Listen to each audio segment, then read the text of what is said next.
Howdy, folks. Happy Friday. Thank God it's Friday. Okay, coming up on a weekend closer to Christmas, which means we get past Christmas. I mean, it's going to be a while, Mike. I know it's like oh God, I can't remember where. Oh, it was a Starbucks. I go into a Starbucks and they're playing there are annoying Christmas songs. There are good ones. I particularly like I Believe in Father Christmas by Greg Lake. It's a progressive rock Christmas song. And a few others, but the Simply Having a Wonderful Christmas Time by Paul McCartney is the one abomination of a great artist. Merry Christmas Baby by Bruce Springsteen. I don't like Springsteen. I don't like the song. Anything by Mariah Carey, hideous. And the worst one, when I worked as an usher in a movie theater, a general manager would put it, and this is back in the day when you had a CD and it was on repeat. So every 45 minutes, it would click over and you'd hear the same 7 or 8 or 10 songs over and over. The Barbra Streisand version of Jingle Bells, where she's singing it at basically twice the speed. I don't know that one. It's like from the 60s. I mean, basically, just if it's Jingle Bells, and that she's going Jingle Bell, Jingle Bell, Jingle, and like a Broadway song. And I mean, I swear to God, if I hear that, I go into epileptic fits. Well, you must hear it at like the supermarket or something. Oh God, yeah, no, I'm sure it's on like a $3.99 CD at like Wegmans or Target or whatever these places, on a rack. And if you bought that, if you want like to put somebody into convulsions, there you go. And I love the chatter in the chat room here. Heather Gray. No, this is Sky Blue. Sorry, Terry. It does. It's not. That is not Sky Blue. It is Sky Blue. Funky Cold Zadina. 50 Shades of Leafs. Toronto Greenhouse, the God of Gray. I love this stuff. It's great. Anyway, pre-show, go ahead, Russ. So for a pre-show, we will talk about your New York Yankees because as I heard all the bread truck drivers and the conductors on the LIRR and all the typical Yankee fans talking yesterday, Garrett Cole is just talking to your team and your team is just saying they'll spend a lot of money. Right. He's driving up the price. That's what he's doing. Right. Okay, let's just say this. They didn't say anything like this about Machado. They didn't say anything like this about Bryce Harper. Because they weren't willing to spend the money then. Right. They are willing to spend, and that's the thing that the Yankees fans are encouraged by, is the fact that they're willing to spend the money. Does that mean that Cole's coming to New York? No. I think there's a chance now, because if they're willing to spend the money, I think they're in the position right now, Russ, where they were 10 years ago with Sabathia. Sabathia was clearly the best free agent in the market. He was less than 30 years old. He was coming off a season. If you remember, he got traded from Cleveland to Milwaukee, and he pitched like every 3 days down the stretch, came in relief. Oh, they abused him. I remember. They really did. But, he basically said, they traded for me. I'm going to give them their money's worth. Yeah. And, it really didn't have a negative effect on him later in his career. I mean, he seemed to power through that. No, I think Twinkies did, but yeah. Yes. Yes. And a few other things as well, but we won't go into. But yeah, so, I mean, I think they're willing. And now it came out of the Boros camp that, he doesn't have a West Coast bias. I think he does, but I think if the Yankees pay him $35 million, then that bias will go away. He can fly on the corporate jet to go to California if he needs to. So I give him a chance, more than a chance than they had maybe 4 or 5 days ago, but there's no guarantee. And I'm not going to be the one to like, oh boy, they're going to get Garrett Cole. Woo! That kind of stuff. Just remember my daily news Rod Carew story. Rod Carew's coming to the Mets. And I wake up a couple days later, he re-signs with – actually, I think he's when he went to the Angels. But here's a clue. I mean, when there is a market and there's more than one team, and this can go for free agency in hockey or in football or in baseball. It doesn't matter. It's not exclusive. Basketball, of course, Kawhi Leonard goes to LA because he's from California. Right. Apparently there was more information about Wheeler today that the White Sox offered him more than the Phillies, and the Blue Jays offered him the same contract as the Phillies. And again, because his wife is from New Jersey, it's in the same division. It's a ballpark he's familiar with. All these things, you tick them off. Though, that's an argument towards Cole going to a California team because he's from California. He'd like to go there, but if he wants to win, I don't think San Diego's winning a World Series anytime soon, even though they have a lot of good young prospects. If it's the Dodgers, yeah, but I have. Angels, you can make an argument for the Angels. Yeah, I think they threw stupid money at Trout. Supposedly they're in on Mookie Betts. They have no pitching staff. Right. But if he goes there, he's one guy. No. But they do have an older guy that was on my Roto team who's a good pitcher, but he's gotten hurt the last couple of years. Heaney? Yeah, he could pitch. They have a couple of guys. He would make a big difference there. Yeah, and somebody in the chat saying Mike Trout should be enough, but he's not. He's the best player in baseball. It's like Connor McDavid in Edmonton. One player in a team sport is not enough. Right, like Fergie Jenkins won 25 games one year. The Cubs still stunk. Right, Steve Carlton in 72 won 27 games for the worst team in the league. You're isolated. It's like, so, we'll see what happens. I think it's going to be interesting. But, I know Scott Boras, and I know he's setting you up. But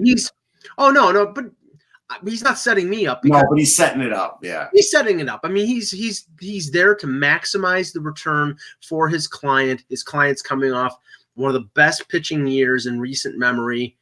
He's 29 years old. He's set up to make millions, multi-millions. So I don't begrudge him that. And if he goes someplace else, that's fine.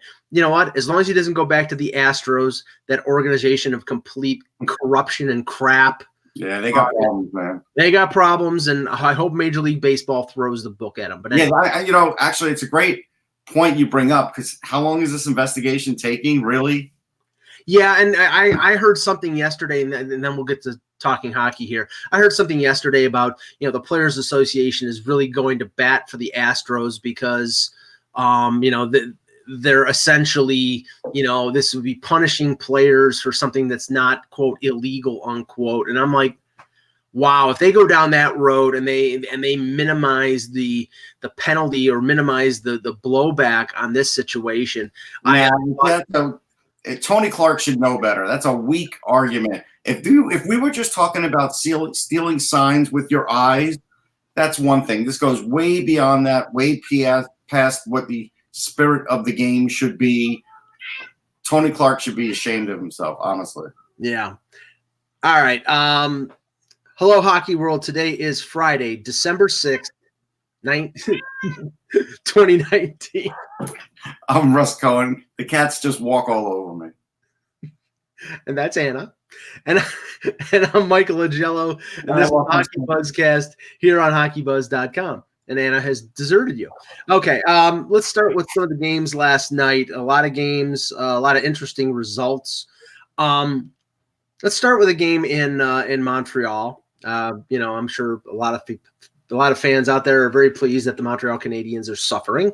They lost 3-2 to the. Or at least one host is. Well, that's true.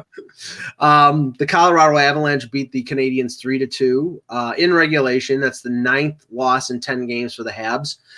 They started rookie Caden Primo, who gave up 3. I think it was 3 in the first 25 minutes of the game, and then settled down. Montreal were down 3-0, came back and made it close late. But the Avs were playing in the second of back-to-back games.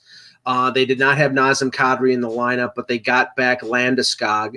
Right now the Avs, they clean up both ends of the back-to-back in Toronto, in Montreal. Start with the Avs. I look at this team. Grubauer played great against Toronto. I'm assuming that Francouz started last I night. don't know. Let me look. Yeah, if they started Grubauer both ends of the back-to-back, that would be interesting. But by the way, it's Francouz. So. Yeah, I told you. Yeah, we were all wrong on that. I knew that the last time. It's like, I'm sorry. I'm going to say things phonetically. I'm not being Don Cherry, where I'm Patty Roy, but it looks like Francouz, but it's apparently Francouz. Patty Roy. Oh, yeah. Well, yeah, I know. That's. I mean, he did that on purpose. Yeah, of course. But I don't know. I mean, with all the talk about Taylor Hall, I don't know if the Avalanche need. It was Francouz. Yeah. Francouz. Okay. I don't know if the Avalanche need Taylor Hall. It's not like it's a crying need for them to add another scorer, but if they get Taylor Hall on top of that trio with Kadri as the number 2 center, I would say they're the favorite to come out of the West. Yeah, there's no question. I think they're the favorite anyhow. I told Eck the other day I thought they'd win this back-to-back no problem, and he, put up his Montreal Canadiens front. His Blanc and Rouge glasses. Yeah, but we're nobody's surprised at this. I mean, they're playing amazing hockey. They are strong up the middle. They have a very mobile blue line. They've got a very tough defenseman in Zadorov, who's probably the strongest defenseman in the league physically. And by the way, he did not get a hearing. You know what? He definitely slew-footed him and flipped him. There's no question about it. After seeing a few angles of it, I don't know how you couldn't think he did that. I mean, even I was surprised. I mean, I like Zadorov as a player. He's a tough bastard. He's, I think he's a type of defenseman that a number of teams, Toronto, could use. I thought it was a slew foot. I thought he was going to get at least a game or two. I mean, he took his legs out from under him. Like, what? He had no choice but to crumple on the ground. How do you not call that? That wouldn't have happened if he was there. Like, it's not incidental contact. It's really weak. Yeah. Really weak. But I mean, the Canadians are in a desperate time right now. I mean, you could say, well, they're tied. I believe they're tied in points with Toronto at 30. But that's the bad part for Toronto is the Canadians are in a death spiral, and they're still. Toronto hasn't even made ground on them. Well, the Leafs already had their death spiral. They lost 6 in a row. I mean, they're over 500 since then. They need to be better than that. But I mean, that's the thing. It's like you look at the Atlantic Division right now, and you have Florida and Buffalo tied at 31, Montreal and Toronto tied at 30, and I think one team at 29. I mean, it's so packed together. So, I mean, yes, Toronto, if they were playing better, should be 5-6 points ahead of this. But the fact that they're all within 2 points of each other, even though they've played badly, it's good news for them because if they turn it around, which everybody expects them to with the talent that they have, then they're not in as bad straits. But if they continue to play like this, then they deserve to be out of the playoffs. But now the other game, I'll just hop around here. The other game that I watched that was the two games that had an effect on the Atlantic Division. One, Calgary winning 4-3 over the Sabres. That score was sort of misrepresenting because it was 4-1 until like the final 2 minutes. The Sabres pulled their goalie, scored a power play goal, and got within one, but couldn't tie the game. They were outplayed for most of the game and tried to claw back into it late. Now, I said this on Buffalo radio yesterday. Everybody in Buffalo is like, oh boy, they're starting to get excited because Eichel's playing really well. He's playing, like the player that we both think he can be. But again, it's a situation where there's not a lot of help there. And they were 3-1-2 in their last 6 games after that streak of, I think it was 13 games where they had only won 2 games. But one of those victories was against Toronto at home, which they always win. Another one was against possibly the worst playing team in the league right now in New Jersey. They're not exactly, being world beaters right now. They're just beating teams that are worse than they are. Now they play a team like Calgary, who has struggled but has seemingly righted the ship under Jeff Ward, and they win that game. They have 3 games and 4 nights on a West Coast trip. I'm still not convinced that the Sabres are anything more than a 500 team. I mean, they're +1 differential too, which isn't good. I have to agree with you. I think that they're going to be treading water all year unless they really can make a trade and fortify this offense, because the offense just isn't good enough.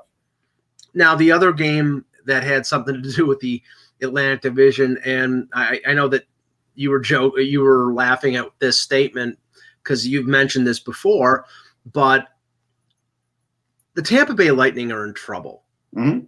And, I mean, we're at the 30-game mark. They're 13, 10, and 3, so they played 26 games. So they have games in hand. That's the only thing that is in their favor. But last night, they lose to Minnesota 5-4. I don't think they were ever in the lead in this game. They led 1-0. Minnesota scored 3 first-period goals. Tampa Bay tied it up 3-3, fell behind 4-3, tied it up 4-4. Lost the game on a Zuccarello third-period goal. So five goals against. I'm just trying to find out whether it was Vasilevsky or if it was McElhinney. But, I mean, this is – they're just not playing like the team, even close to the team that played last year. And Alex Stalock played for Minnesota. It wasn't it was Vasilevsky. Allowed 5 goals on 21 shots. Look, they have problems. Ryan McDonough is not the same. His skating's not as good. He's got a lot of mileage on him for the kind of game that he plays. So he's a very physical player, and I think it's taken its toll. So you have that. They gave him a lot of money. Yeah. Vasilevsky does need some defense in front of him, like any other goalie. Their defense wasn't super great to begin with. I think they've tuned out the coach since last year. I told you that. I said I would have fired him over the summer. They didn't do it. So now they're sort of suffering with this half-baked year where I think they can limp into the playoffs, but they're going to be out in a round or two. There's no question. And then they're going to fire John Cooper anyhow. So they might as well just fire John Cooper. Like, it's just, this is the only way they're going to fix things going into next year. I mean, Cooper's not won a Stanley Cup for him. I get he's had this success, but there's always that point where it just starts turning the other way, and it's turning the other way. Well, I mean, Anna's fascinated by what you're just saying right now. But she's fascinated with my phone right now. That's what it is. There you go. But, I mean, I said last year that had Cooper not been signed to an extension that he would have been fired. But they signed him to, I think it was a 4-year extension. Jeff Vinnick has money, man. That's what you have to do sometimes. But you know how billionaires are. I know, but end of the day, and we always talk about this, or at least I always seem to say it, don't give your coach an extension while he's in the midst of a great season. Wait to see the results. Yeah. He did it when he had 128 points. The results were he's out in the first round. Did he earn that extension? Well, I mean, answer the question. Did he earn it? At the time that they signed it, yes. They were No. After the way the season ended, no. But they already signed it. But they shouldn't have. Well, right, but you're having a year for the ages, and your coach is, one of the most regarded in the league. You sign him to a 4-year extension in, I think it was March. You're not going to fire him after they lose in the first round like that. Unless you just want to sign. Okay, I think it was $4 million. Okay, you just give him $16 million to go away, and you don't know whether you're going to have a better coach at the end of it. You don't know who is going to be who you can hire, and will the results be any better than they are under Cooper? Okay, so how are the results now? Well, right now, I mean, there's almost like 1/3 of the season, and they're out of the playoffs. If this continues for the entire year, then he's gone. But I'm just saying that. But what did I really save? I mean, am I paying to just have him try and make the playoffs because I'm paying him, or do I really want to win? Hold on, I mean, that's a legit question. Okay. Well, I'm not saying it's not legit, but I'm saying, don't you think that there's a little bit of a culpability here from that core group? Because basically, I mean, they got rid of JT Miller. Ryan Callahan retired. They brought in Shattenkirk. Other than that, it's the same group, and they're doing this. So do you say, okay, before the deadline, do you make some sort of earth-shattering deal to shake the core up? to wake them up to say, okay, this is not, because I mean, I don't know how much the message changes, how much the performance changes if the message changes with a different coach. Maybe they've tuned Cooper out like other teams have tuned out coaches long term, but I'm not ready to blame it all on Cooper. I think that that core group has some culpability as well. Yeah, but I think it's been headed that way, and I don't know how many more games you need to see until you see that it's not going to get much better. Yes, the players, even if they play the way they're supposed to, could possibly make the playoffs. Yeah, they're not going to go anywhere. And it's incredible because Thomas in the chat says they haven't recovered from that first round debacle. No, they haven't. They were up 3-0 in the first period of game one, blew that game, and that shot their confidence. And I mean, there were contributing factors like Hedman was not playing at 100%, and there was some injuries there. But it's unbelievable how. I mean, who's supposed to help them get over a loss like that, Mike? What's that? When a team has a loss like that, who's supposed to help them get over that? Your leadership of your team. And the coach. And the coach, too. But I'm saying the leadership of the team. Well, I mean, the leadership are all locked up. So the last guy out is the coach because. But he's locked up, too. And the only difference is his money is not on the cap. This is just – all this is just like a failed condo. Just get over it. And this is the mortgage crisis. There you go. All right. Some other games last night. The Dallas Stars beat the Winnipeg Jets 3-2. They healthy. All right, one more thing. Yeah.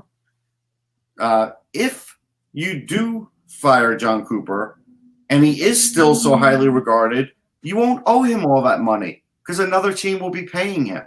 Maybe. Yes. I mean, that's no, you might be right. Yes. Maybe. Okay. So that's another reason he should have gotten fired over the summer. Now you can proceed. Okay. Dallas beats Winnipeg 3-2 in overtime. The big note before this game was Alex Radulov being healthy scratched by the Stars. Yeah. I mean, his numbers have dropped off a bit the last 4 or 5 games. So I don't blame Montgomery for doing that. And I think it was Pavelski scored the winner. Things are still looking good for Dallas. Winnipeg's holding their own. They're going to have some losses like this, but not a big deal for either team, really, either way. Hellebuck with 36 saves. I mean, he's a Vezina candidate. There's no doubt. Brian Burke made a good point on Hockey Central a little earlier. He was saying, I think it was either then or no, it was on the Wednesday night broadcast. If you're a team like Arizona and you're getting phenomenal goaltending from Darcy Kemper and Ranta, and we're going to talk about Arizona in a second. Or you're a team like Dallas who's getting unbelievable goaltending, Winnipeg who's getting unbelievable goaltending from Hellebuck. It's all fine and good, but they're covering up mistakes and covering up for things that when they play at their normal level, they're not going to be able to do. And it's great that you can bank points, but you can't become wholly dependent on that. No. Otherwise, you're in trouble. I mean, it's great that Winnipeg is holding on to a playoff spot because Hellebuck is playing lights out. Eventually, he's going to return to being a human. Yeah. And when he is, then they need to stand up. They need to improve their defense. They need to score more consistently. And I don't know whether Winnipeg can continue based on having Hellebuck being superhuman the way he's playing right now. Yeah, I mean, you're right. At some point, he's going to drop off a bit. And when that happens, then what? That's fair. Now, you were at the game last night, the Coyotes and Flyers. Coyotes win 3-1.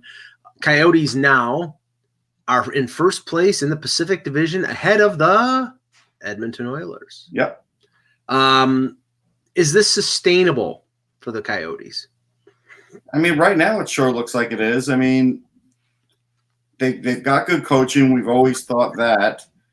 They seem to be really on an upswing here, and it's hard to say that this was a fluke. I watched the way they played. I'm just astounded at the shot total from yesterday. So Shane Gostisbehere doesn't register a shot on net. James Van Riemsdyk gets 3, who's still on the 4th line, by the way. Like, you want to know why they lose some games. That's why. They have a lot of guys taking a lot of shots, but no one taking a lot of shots, if you know what I mean. And that's costing them. So now, they had Giroux on the wing again for a night, and now at practice, they're practicing him in the middle again. Every time you do that, he's going to drop point totals that you could be getting throughout the year. They're putting Morgan Frost in the slot on the power play. Now, they did that with Patrick, if you remember, and it worked for a little while, but Patrick is certainly a little bit more adept at that than Frost. And Frost admitted yesterday when Bill Meltzer asked him about it, yeah, I'm not accustomed to doing that. I'm learning that, and I've never done it before. So, again, this goes to the problem of you have these rookies on the team. You're trying to assimilate them in there. Are you trying to put them in there to help the veterans, or are you trying to put them in there to gain more offense? Because right now, they're not gaining a lot of offense from the rookies. They're just not. A Flyer fan in the chat, Flyer fan 16, is saying, come on, Russ, the Flyers dominated this game. I didn't see it, so. Are you kidding me? Do not go by shots on goal. On a couple of the power plays, they had some good pressure, and Kempner made great saves. No doubt about it. Scott Lawton missed a complete open net. No doubt about it. Arizona was faster. And at the end of the game, Connor Garland's game-winning goal, he had 2 Mississippi to shoot. Like nobody even touched him. And it was off a rebound, a juicy rebound. Mm-hmm. So don't act like they had a great game, because also tell me how Shane Gostisbehere did that game. Mm-hmm. He added movements now to when he's carrying the puck. All of a sudden when it hits him in the feet, he now struggles to get it going again where he never used to. For a little while, he was walking the line good, and then it started to fade during the game. Like I said, he didn't even register a shot on goal, guys. Like, come on. If Shane Gostisbehere is not doing that, he's not helping you. I know it's just one loss, but again, don't get too carried away with the winning streak, because they still have problems. That's why I mentioned how many scouts are in the building, because I believe the Flyers are actively trying to trade because they do still have problems. We don't even know if Patrick will be back this year. We have no idea. We're no closer to knowing if he'll be back than if he's not going to be back. And so they have to do things to solidify a lineup. And, Robert Haig, he didn't have a good game either. So I don't know what the answer is here.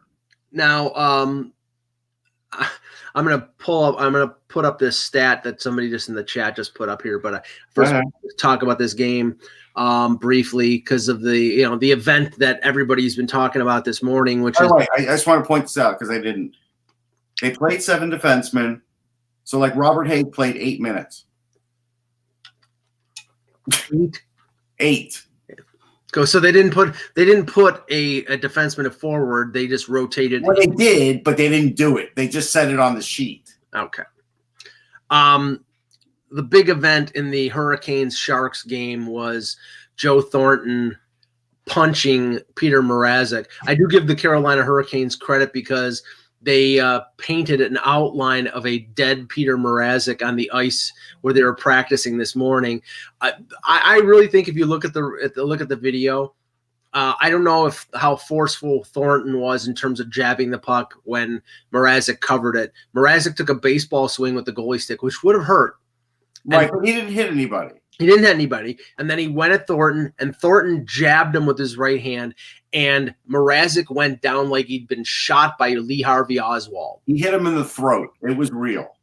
It looked like he hit him in the mask. No, he hit him in the throat. Okay.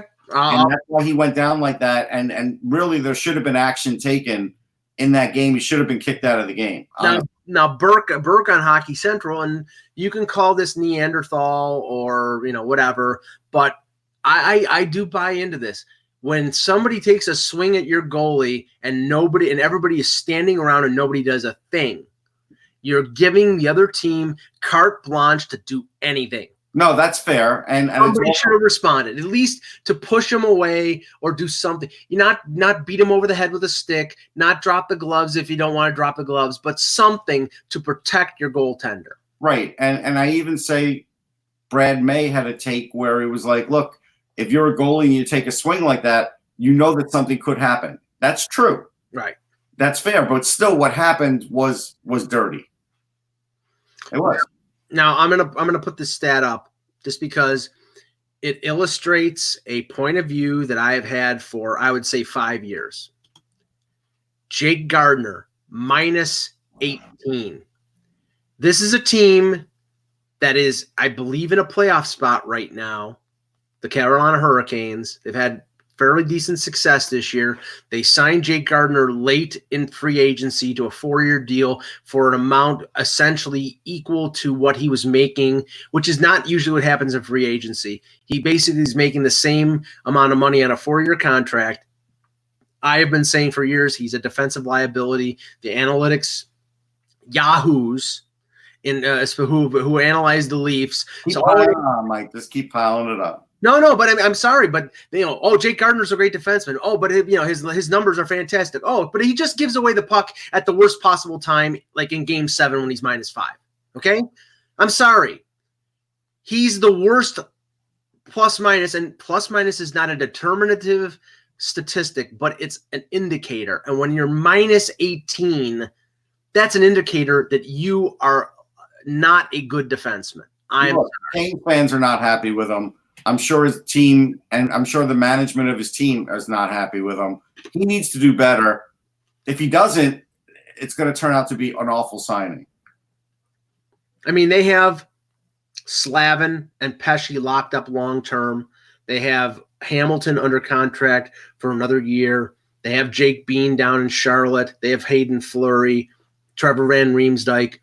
They're not wholly dependent on Gardner playing well as the Leafs were, because the Leafs were not a good. They have to pay Hamilton. Like, he's a key part of that team. He's having a great year, and he's going to make more than Jake Gardner, a lot more. And then all of a sudden, that you wish you didn't have that Jake Gardner money spent. Right. You could have had Jake Bean in there with him with the Rays and not worry about Gardner. Now you may have to make 2 moves to do something about that. Yeah, and I mean, I'm sorry. I think it's going to be pretty tough to find somebody to take Jake Gardner, even for pennies on the dollar. So, I mean, I'm waiting for the Islander fans to jump in here, because every time there's somebody available, it's always like, well, the Islanders could take them or get them or whatever. I think they'll probably stay silent on this one, though. Okay, just a couple other scores here, and then we'll take some questions in the chat. I feel like I'm being watched. Gee, I don't know why. Blackhawks beat the Bruins 4-3 in overtime. I think I'm fairly sure the Blackhawks were leading this game 3-0. I'm looking up the box score as we're talking here. I remember Chicago having a big early lead in this game. Okay. Yeah, they were up 3-0. Carpenter, Strome, and DeBrincat 17 seconds into the third period. So they were up 3-0. Boston comes back. Nordstrom, Wagner, and Krug. And then Taves scores in overtime. So, I mean, to the Blackhawks, that really the blown lead doesn't mean anything, because Boston's in the East and they're not giving up a point to a competitor for a playoff spot. But it's just a trend in terms of the fact that they had a 3-0 lead. They should have been able to, be home and cooled out and have the victory, and they had to depend on Taves to get an overtime winner to get the win.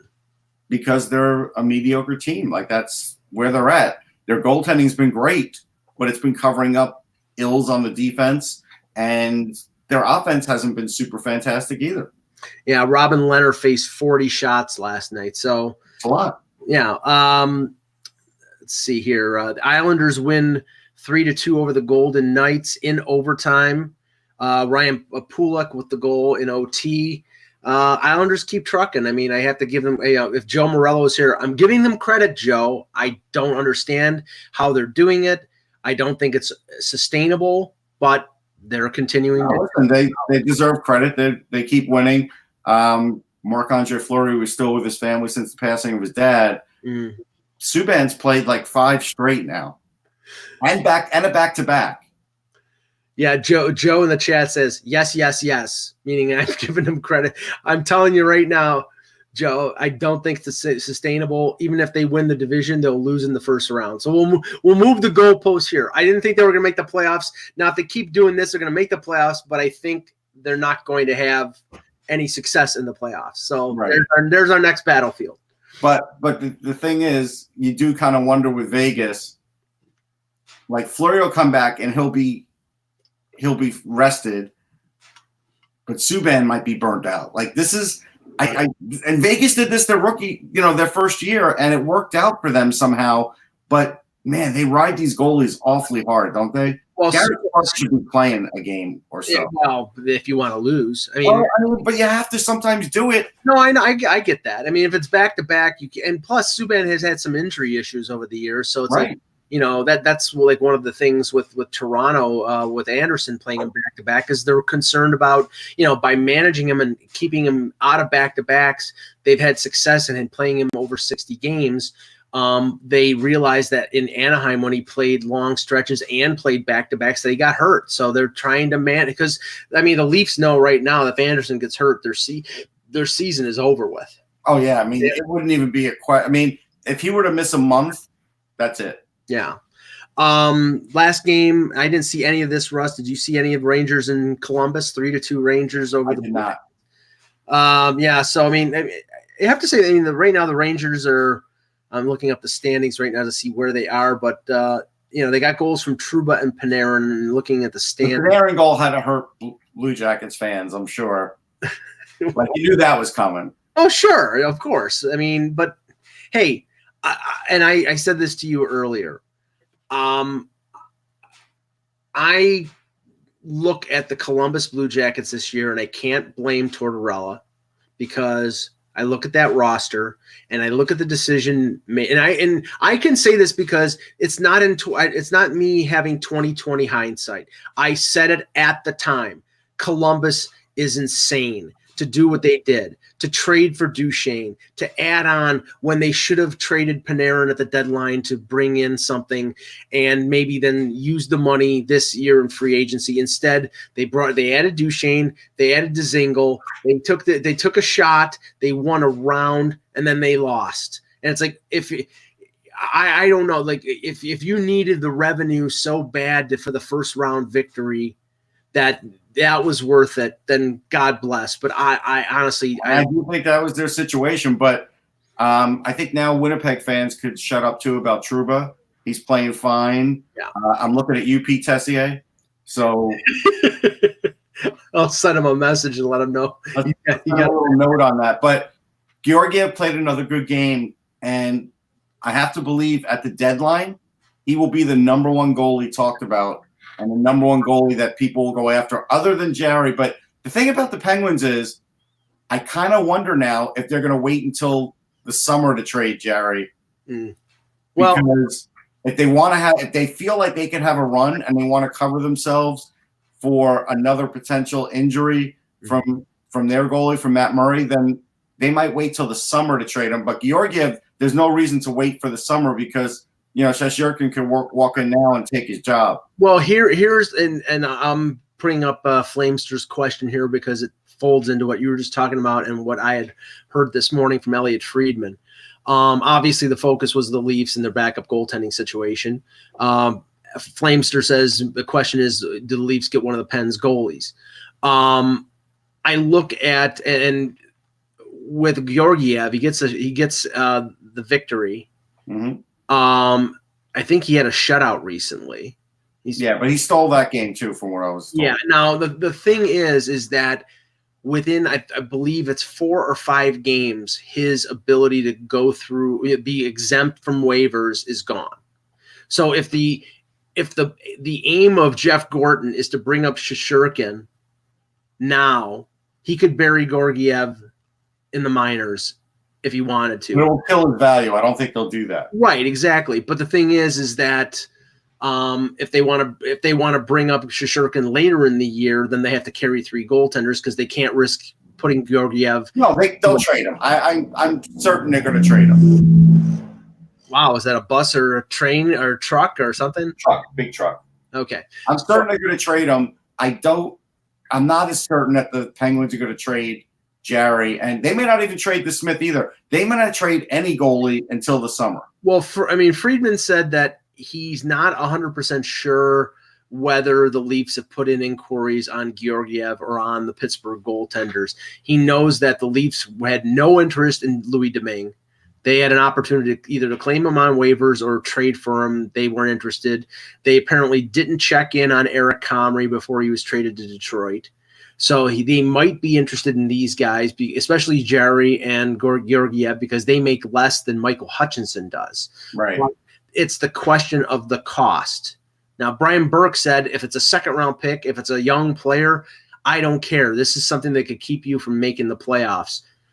I can't say that. Like if the Rangers are asking for Jeremy Bracco for Georgiev, I'm not doing that deal. No, they won't ask for Bracco, but I think they'll ask for more than a second because they're not going to get a first because they've already traded.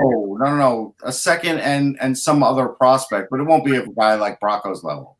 Right now, I think Pittsburgh. I think you're right. We know Matt Murray goes down every year. And Rutherford knows that too. It's like clockwork. It's going to happen. Unfortunately, and he's a great goaltender, but he gets hurt every year. He's that kind of athletic goalie that he can pull a groin or he can hurt a knee. It just happens.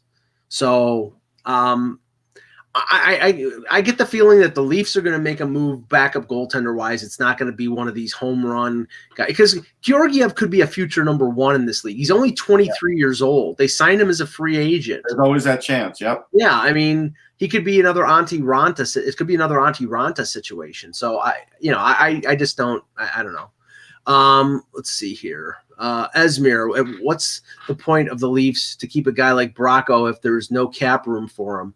The Leafs are wasting his career. Okay, they're keeping him because he's cheap. But they are wasting his career. That's true. Right. I mean, let's listen. I believe I've talked to scouts in Toronto who observe the Leafs and the Marlies a lot. It's split on Bracco right now. Some think he's ready now. He's got the offensive chops. He'd probably be a little bit of a defensive liability, but you tell me right now that there aren't defensive liabilities on the Leafs right now, so it's the same thing. But that he's got the playmaking ability to be an NHLer right now. He's got the edge work to be an NHLer right now. The only other concern is just like is he strong enough to win puck battles along the wall? He's on the last year of his entry-level contract. He's an RFA, but they'll qualify him and they'll sign him again. So the reason that they're holding on to him is because one of these guys, Janssen, Kapanen, Nylander, if this team loses in the first round or doesn't make the playoffs, one of them is going to be gone because they're going to have to clear space to either re-sign some of the defensemen that they may lose in free agency or go out and sign someone in free agency. James Myrtle in The Athletic today wrote about the Leafs going after Alex Pietrangelo. Okay, you got room for your fourth $10 million player? What is Myrtle smoking? Seriously. I mean, I didn't read the article, so I don't know what he was saying in terms of them either trading for him like Nylander. So I'll reserve judgment on that, but I'm just saying. I'm not reserving judgment. There is no situation where that is going to happen or make sense unless you're getting him as a rental, which I don't see why they would, because they'll have to give up too much and they're not going to be able to retain him. Well, I mean, I think that feeds into the rumor that we saw last week where Doug Armstrong has been he's been at a couple Toronto games recently. So the only speculation that makes sense has been Pietrangelo because there was interest there last year when Nylander was holding out. All I know is that this is how tight things are against the cap right now. The Leafs had all of their players for the first time, everybody, their core group, their top six, everybody for the first time against Colorado. And then Andreas Janssen blocks a shot. Sheldon Keefe didn't think it was very serious. He says it was some pain. I don't think he's going to miss any time. Today, they did a scan and they found an injury and he's on LTIR. Now, wow. Not going to be that bad to LTIR is quite a leap. Now, I'll tell you that this is just like, do I think he's hurt? Yes. Do I think he's hurt enough to be on LTIR? Maybe not. But if he's out a couple weeks, this is a situation where a team would normally just put this player on injured reserve. But because the Leafs are $42,000 under the cap and about to go on the road for 4 games and were carrying 21 players on their roster, they had to put Janssen on LTIR just to be able to call up 3 guys. They called up Pontus Aberg. They recalled Patan and Marinson, so they had 7 defensemen to be on the road. They had to put Janssen. Now, is he hurt? I think he's hurt because I was watching where he blocked a shot. He blocked a point shot, a slap shot, and it hit his leg. He limped off the ice. I think he's hurt. I don't know whether it's a broken leg or a hairline fracture or whatever. All they said was that he was immediately put on LTIR. But the fact that they didn't call up Bracco is just terrible. It really is. Well, he plays the other side. He plays right wing. Okay, I mean, seriously, nobody can make an alteration on that team, really. And Aberg was leading the Marlies in scoring, so they decided to give him a look. I know. I just don't. Unless Nylander or Kapanen gets hurt, I don't think they're calling up Rocco this year. I mean, again, Freddie Gauthier stinks. Yes, Timashov is not a good NHLer. Like, what are they doing? It's like, and I'll tell you. And as far as Myrtle's going, if he thinks they're going to, sign Peter Angelo, the last thing Kyle Dubas needs is another contract discussion with another big player and adding another major contract. Well, I mean, one way or the other, the Leafs are going to have to revamp their defense next year because Muzzin, Hall, Barry, and Ceci are all UFA. All of them. So, they may not want to revamp their defense, but they're going to have to revamp their defense. Yeah, I think that's true. I think they will. Let's see. Questions here from Toronto Greenhouse. Is the cat close to the camera, or does it have this enormous head? No, the cat is close to the camera, and that's why I've moved my head. Okay. Thank you. Oh, okay. Here. She's looking outside. She's not actually looking at the show. She could care less about the show. All right. This is realistic. Janssen, a 3rd-round pick, and Bracco for Georgiev. Okay. Yeah. No, sorry. That's not happening. Yeah, I don't think the Leafs will do that. I'm not going to put Barticus's. It's like trade Matthews to Arizona. Come on. Would you guys please? Kessel scored twice yesterday. Trade him for him. Yeah, well, hey, maybe he's going to get that advertising deal with Oscar Mayer. All right. Oh, let's see. Russ needs to change the nickname to Russ Cat Scratch Fever. If I didn't hate Ted Nugent, I would do it. Oh, come on. He's a good Republican. Oh, yeah, he's great. Oh, yeah. Very much a pacifist. Yes, he eats what he kills. That's what. Trust me, I interviewed him once. Oh, you did? Oh, yeah. I'm sure that was one that you put in your memory banks. I was on a local AM radio station, and they were kind of wondering what I was going to do. They were a little nervous about it. We'll finish off with this one. Actually, let's do this one, Bill. Bill, we'll get to the other one, Terry, in a second. Price for JG Pajot from Ottawa. What do you think he will garner in a trade?